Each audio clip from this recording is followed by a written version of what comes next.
sinasabing huwag mong pabayaan ang pagtitipon ng may pananampalatayan upang mangaudyukan sa kabutihan at magtaglay ng pusong may pag-ibig sa kapatiran. Kung iniibig ko ang mga kapatid, hindi ko iwan ang ugnay na mahigpit.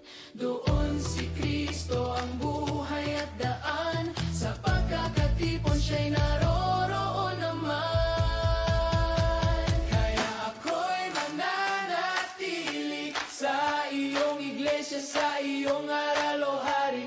Pag-ibig ang dahilan ng pagtitipon, upang sa gawa kami magkaisa ngayon. Dito ko nadarama